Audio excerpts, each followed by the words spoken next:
இந்த பிரபஞ்சத்திற்கு கோடான கோடி நன்றிகள். ஹாய் ஃப்ரெண்ட்ஸ், எல்லாருக்கும் வணக்கம். எல்லோரும் எப்படி இருக்கீங்க? நல்லா இருக்கீங்களா? Welcome back to Ammu's home style. இன்றைக்கி வீடியோவில் ஒரு சூப்பரான அதே சமயத்தில் ஒரு சீக்ரெட்டான விஷயத்தை தான் இன்றைக்கி உங்களோட நான் ஷேர் பண்ணியிருக்கிறேங்க.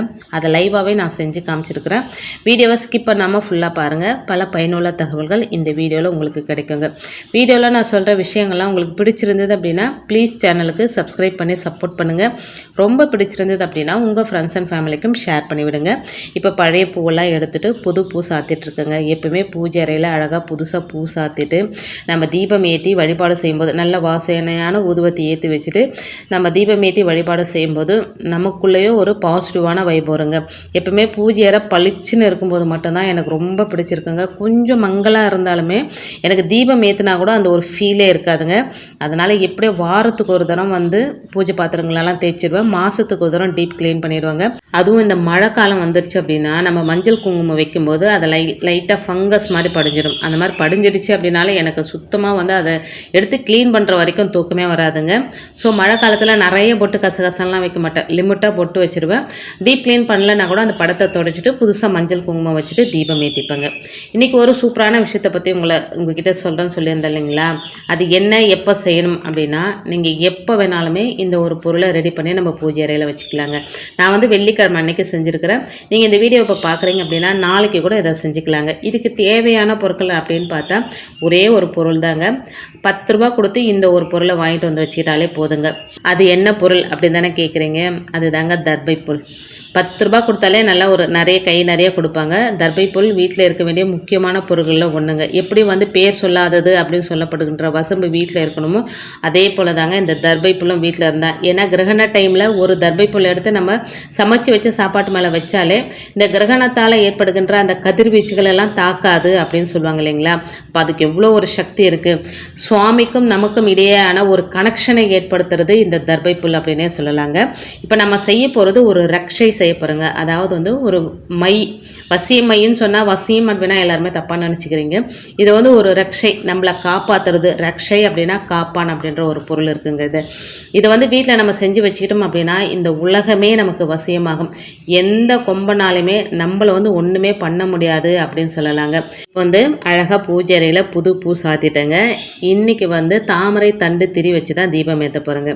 தாமரை தண்டு திரி, அதோடு வந்து நம்ம வீட்டில் பயன்படுத்துகிற ஒயிட் கலர் திரி, ரெண்டுத்தையும் ஒன்றா திரித்து அந்த ஸ்டாண்டு 3 ஸ்டாண்டில் தான் போட்டு தீபம் ஏற்றிக்க போகிறேன். இன்றைக்கி வந்து வெள்ளிக்கிழமை அப்படின்றதுனால நான் நெய் தீபம் ஏற்றிக்கிறேங்க. நெய் தீபம் ஏற்றி தான் இந்த பரிகாரத்தை நான் செய்ய போகிறேங்க. இப்போ எல்லாமே ரெடி பண்ணிக்கிறேங்க. நெய் வந்து கொஞ்சம் நல்ல நெய்யை நம்ம வாங்கி வைக்கணுங்க. வாரத்தில் ஒரு நாள் வெள்ளிக்கிழமை மட்டுமாவது நெய் தீபம் ஏற்றுறது ரொம்ப ரொம்ப நல்லது அப்படின்னு சொல்லுவாங்க இல்லைங்களா? ஒருவேளை உங்களால் நெய் தீபம் ஏற்ற முடியலன்னா ஒரு பொட்டு நெய்யாவது விட்டு மற்றதுக்கு வந்து நம்ம நல்லெண்ணெய் விட்டு தீபம் ஏற்றிக்கலாங்க. நாம் நினச்சதெல்லாம் நடக்கணும் அப்படின்ற ஆசை தான். ஆனால் நடக்கிறது என்னவோ நாம் ஒன்று நினைக்க தெய்வம் ஒன்று நினைக்கும் அப்படின்றது போல் நடக்குங்க. நல்லா இருக்கும்போது கடவுளை திரும்பி கூட சிலர் பார்க்குறதில்ல.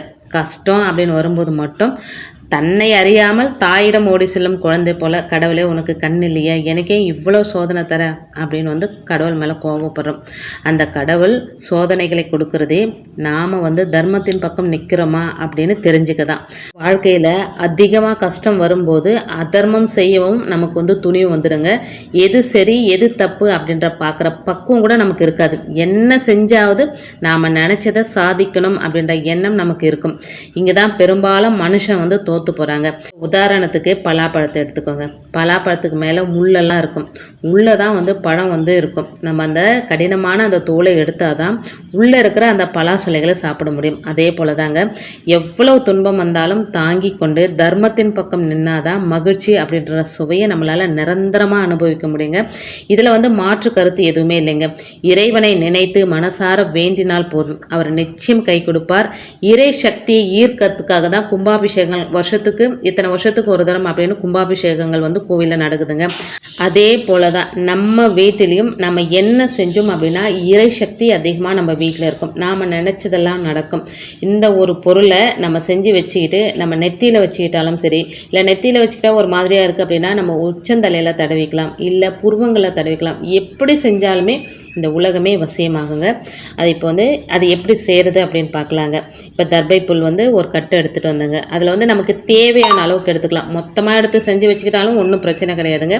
நம்ம கொஞ்சம் கொஞ்சமாக செஞ்சு வச்சுக்கலாம் அப்படின்றதுனால அதில் பாதி எடுத்து வச்சுட்டு பாதி மட்டும் ஒரு பெரிய அகல் விளக்கு எடுத்துக்கிட்டேங்க. அந்த அகல் விளக்கில் நல்லா சுருட்டி, அந்த அகல் விளக்கில் பிடிக்கிற அளவுக்கு சுருட்டி வச்சுட்டு அதில் கொஞ்சம் பச்சை கற்பூரம் போட்டு அதை எரிய வைக்கணுங்க. இறை சக்தியை ஈர்க்கும் ஆற்றல் ஒரு சில பொருட்கள் கொண்டுங்க. அதில் ஒன்று தான் இந்த தர்பை புல் அப்படின்றது எண்ணற்ற அபூர்வ சக்திகள் தன்னகத்தே கொண்ட ஒரு அற்புதமான மூலிகை அப்படின்னே சொல்லலாங்க. அதனால தான் கும்பாபிஷேகத்தில் கலசம் உள்ள வைக்கிற முக்கியமான பொருட்கள் ஒன்றாக இந்த தர்பை புல் இருக்குங்க. அது மட்டுமே இல்லை, முக்கிய சடங்கு சம்பிரதாயங்கள் இந்த புனித தர்பை இல்லாமல் நடக்கிறதே இல்லைங்க. தர்பை புல்ல சிவன், விஷ்ணு, பிரம்மா முப்பெரும் தேவர்களும் குடியிருப்பதாக ஐதீகங்க. பெரிய பெரிய யாகங்கள் நடத்தும் போதெல்லாம் இந்த தர்பை புல்லுக்கு முன்னுரிமை கொடுக்கப்படும். காரணம் என்ன அப்படின்னா, யாகங்களை தடுப்பதற்கு ஏதாவது துர்சக்திகள் சதி செஞ்சது அப்படின்னா அந்த சதியை முறியெடுக்கிற வேலையை இந்த தர்பை புல் செய்யும் அப்படின்றது குறிப்பிடத்தக்கதுங்க. அதே போல் பச்சை கற்பூரத்திற்கு இயற்கையாகவே இறை சக்தியை வசியம் செய்கிற ஒரு தன்மை உண்டு. அந்த வாசத்திற்கும் கெட்டது பக்கத்திலே வராது அப்படின்னு சொல்லுவாங்க. இப்போ வந்து அந்த ரெண்டு பொருளையும் ஒன்றா சேர்த்து எரித்து அதிலிருந்து ஒரு மை மாதிரி நம்ம தயார் பண்ண பாருங்க. இதை செய்கிறது யாகங்கள் நடத்தினா என்ன பலன் கிடைக்குமோ அதே பலன் நம்ம வீட்லேயும் கிடைக்கும் அப்படின்றது குறிப்பிடத்தக்கதுங்க. யாகங்கள் பெரிய பெரிய யாகங்கள்லாம் நடத்துறதுக்கு நிறைய செலவாகும். அந்த மாதிரி நம்மளால் செலவு பண்ண முடியாதவங்க இந்த ஒரு விஷயத்தை செய்யலாம். இந்த தர்பையும் பச்சை கற்பூரமும் ஒன்றா எரியும் போதே நல்ல ஒரு வாசம் வருங்க. அந்த வாசமே நமக்கு நல்ல ஒரு பாசிட்டிவ் வைப்பை கொடுக்கும். மாதத்துக்கு ஒரு தரம் நீங்கள் அதிகமாக செஞ்சு வச்சுட்டீங்க அப்படின்னா 6 மாதத்துக்கு ஒரு தரம் கூட இந்த மாதிரி செஞ்சு வச்சுக்கலாங்க. இப்போ வந்து மாதத்துக்கு ஒரு தரம் 1 மாதத்துக்கு தேவையான அளவுக்கு தான் இப்போ வந்து இந்த ரக்ஷையை நான் செய்ய போகிறேங்க. இதை ரக்ஷை அப்படின்னு தான் சொல்கிறாங்க. பொதுவாகவே ரக்ஷை அப்படின்னா காப்பான் அப்படின்றது ஒரு பொருளுங்க. பக்கத்தில் விநாயகர் கோவிலில் வந்து வருஷத்துக்கு ஒரு தரம் விநாயகர் சதுர்த்தி அன்னைக்கு கணபதி ஹோமம் போடுவாங்க. கணபதி ஹோமம், அதுக்கப்புறமா வந்து நிறைய யாகங்கள்லாம் நடத்துவாங்க. கடைசியாக என்ன பண்ணுவாங்க, இந்த ரக்ஷை மாதிரி அந்த யாகத்திலேருந்து அந்த தர்பை புல்லை எரித்து அதிலேருந்து கொஞ்சம் எடுத்து அதில் கொஞ்சம் நெய் விட்டு கலந்து எல்லாருக்குமே நெத்தியில் இடுவாங்க. நம்ம கேட்டால் கூட கொடுக்க மாட்டாங்க. அதாவது வீட்டுக்கு கொண்டு போனோம், வீட்டில் இருக்கிறவங்க சும்மா ஒரு இலையில தடவி கொடுப்பாங்க. இது கொஞ்சம் போதும், இது இருந்தாலே போதும் அப்படின்னு சொல்லிட்டு அதை கொண்டு வந்து வீட்டில் இருக்கிறவங்க எல்லாருக்குமே வச்சு விடுவாங்க. இப்போ வந்து வீட்லேயே நம்ம தயார் பண்ணிக்கிறது எப்படி அப்படின்றது தான் உங்ககிட்ட நான் ஷேர் பண்ணிட்டு இருக்கிறேன். அதில் வந்து நம்ம எரிய கொஞ்சம் கொஞ்சம் பச்சை கற்பூரம் சேர்த்துக்கிட்டே இருக்கலாங்க. ஃபுல்லாக எரிஞ்சு கறியாயிடணும். அது நல்லா எரிஞ்சு முடிஞ்சிடுச்சு பாருங்கள். இங்கே பாருங்கள், அதில் கொஞ்சம் பச்சை கற்பூரம் போட்டு எரிய வச்சிட்ருக்கிறேன். அந்த தர்பை ஃபுல்லாக எரிஞ்சிடுச்சுங்க. அது நல்லா ஆறட்டும் அப்படின்ட்டு நம்மளுடைய மோதிர விரல்னால் நல்லா மசிச்சு விட்டுக்கணுங்க. அதை மசித்து அதில் வந்து கொஞ்சம் நெய், நல்ல சுத்தமான நெய், அதுக்கப்புறமா வந்து நமக்கு வாசனைக்கு தேவை அப்படின்னா கொஞ்சம் நான் ஜவ்வாது பவுட்ரு வந்து மிக்ஸ் பண்ணிக்கணும். உங்கள்கிட்ட என்ன பொருள் இருக்குதோ அதை போட்டு கொஞ்சம் மிக்ஸ் பண்ணிக்கணும் அப்படின்னா நல்லா வந்து வாசமாக இருக்குங்க அதை வச்சுக்கிறதுக்கு. இதை நெத்தியில் கூட வச்சுக்கலாம். நம்ம எங்கேயாவது வெளியே போகிறோம் அப்படின்னா நெத்தியில் வச்சுக்கலாம். ஒரு சிலருக்கு கருப்பாக நம்ம வச்சுக்கிறோம் அப்படின்னா பார்க்குறவங்களுக்கு ஒரு மாதிரியே இருக்கும், என்ன இது கருப்பாக ஏதோ வச்சுட்டு வந்துருக்குறாங்களா அப்படின்ற மாதிரி நம்மளை பார்ப்பாங்க. ஸோ அந்த மாதிரி உங்களுக்கு சங்கடமாக இருக்குது அப்படின்னா என்ன பண்ணலாம் அப்படின்னா நம்ம உச்சந்தலையில் தடவிட்டு போகலாங்க. நம்ம மோதிர விரலை எடுத்துகிட்டு உச்சந்தலையில் தடவிக்கலாம். அப்படி இல்லை அப்படின்னா புருவங்களுக்கு 2 புருவம் இருக்குது பார்த்தீங்களா, கொஞ்சமாக எடுத்து 2 புருவம் நம்ம தடவிக்கிட்டு போனோம் அப்படின்னா நம்ம என்ன விஷயமா வெளியே போகிறோமோ அந்த விஷயம் எதுவாக இருக்கட்டும்ங்க, ஏற்கனவே சொன்ன மாதிரி தான் உலகமே வசியமாகும் அப்படின்னு சொன்னோம் பார்த்தீங்களா. நம்மளை காக்கிற ஒரு ரக்ஷை இது. நம்ம என்ன நினச்சாலும் அது நடக்குங்க. இதை செஞ்சு பாருங்கள். உண்மையிலேயே இதுக்கு ஒரு அதீதமான சக்தி இருக்குது. இதை எத்தனை பேர் பார்ப்பீங்க அப்படின்னு எனக்கு தெரியலைங்க.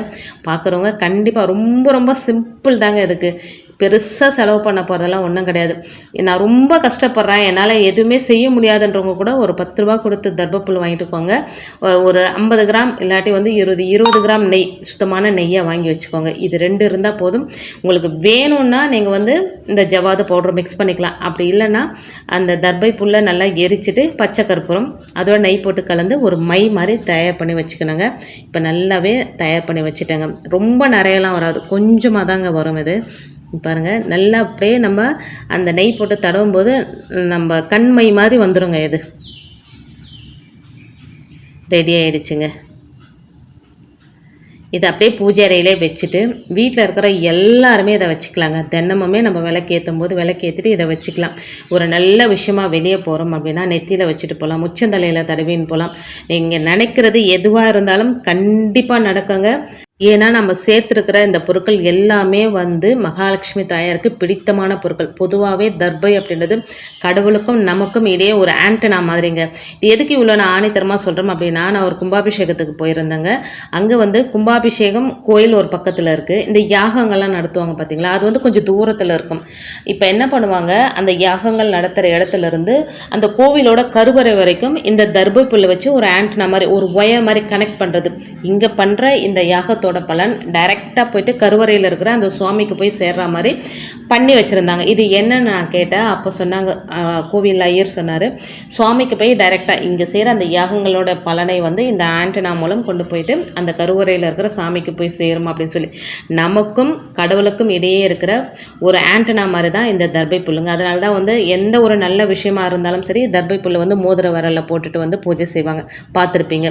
முருகருக்கு கல்யாணம் நடந்தாலும் சரி, இல்லை சுவாமிகளுக்கு எந்த ஒரு விசேஷங்கள் நடந்தாலும் சரி, தர்பை புல்லை வந்து ஒரு மோதிரம் மாதிரி பண்ணி மோதிர விரலில் போட்டுட்டு ஐயருங்கள் செய்யறதெல்லாம் பார்த்துருப்பீங்க. அந்த மாதிரி கடவுளுக்கும் நமக்கும் நம்மளை இணைக்கிற ஒரு ஆண்டனா தான் இந்த தர்பை புல்லுங்க. ஸோ இந்த தர்பை புல்லை நம்ம பர்ஸில் கூட வச்சுக்கலாங்க.